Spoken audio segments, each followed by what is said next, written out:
Hello दोस्तों, मैं आपकी कुमकुम भट्ट अपने यूट्यूब चैनल पे आप लोगों का स्वागत करती हूँ। तहे दिल से प्रणाम करती हूँ। आप लोगों के बीच बहुत ही सुंदर एक चुटकुला नाच गीत लेके आई हूँ और आप लोग सुनिएगा और अपना प्यार भरा कमेंट ज़रूर करिएगा। कमेंट करना ना भूलिएगा।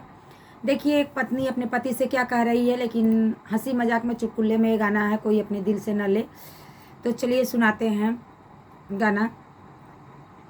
डरिया लागे हो करियऊ तोहरा देखले से, डरिया लागे ला करियऊ तोहरा देखले से, तोहरा देखले से हमरा तकले से, तोहरा देखले से हमरा तकले से, डरिया लागे ला करियऊ तोहरा देखले से, डरिया लागेला करियऊ तोहरा देखले से।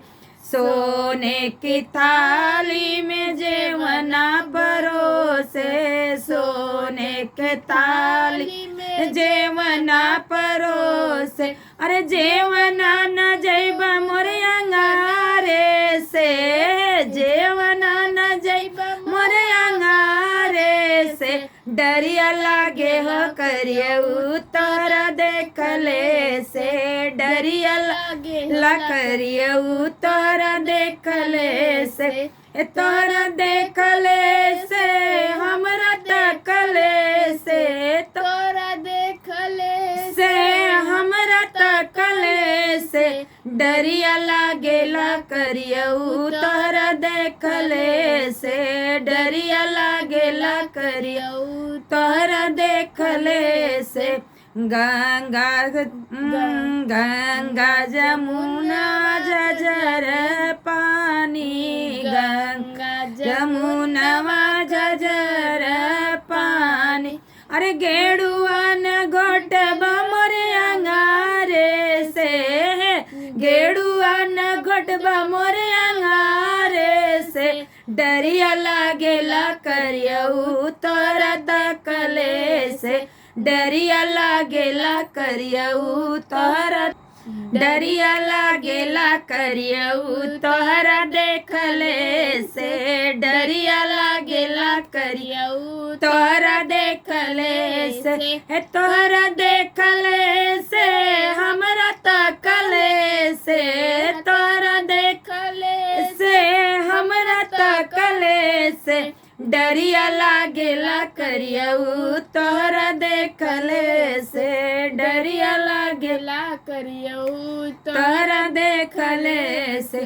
लवंग इलायची कबीरा जोराए, लवंग इलायची कबीरा जोराए, ए बीरवा न कुछ बा मोर लुआठे से, ए बीरवा न कुछ बा मोर लुआठे से, डरिया लागेला करियऊ तोहरा देखले से, डरिया लागेला करियऊ तोहरा देखले से, तोहरा देखले से हमरा तकले से, तोहरा देखले से हमरा तकले से, डरिया लागेला करियऊ तोहरा देखले से, डरिया लागेला करियऊ तोहरा देखले से। अरे फूल हजारी कसे जिया लगाए, फूल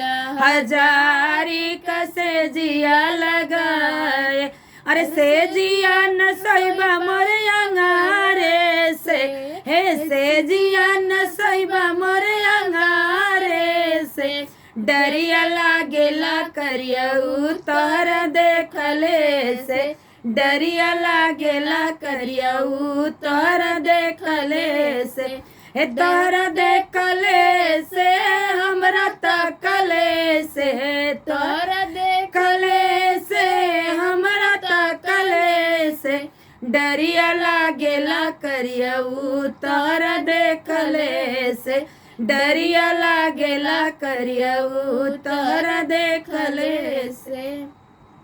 तो हमारा चुटकुला नाच गीत कैसा रहा कमेंट करके ज़रूर बताएं।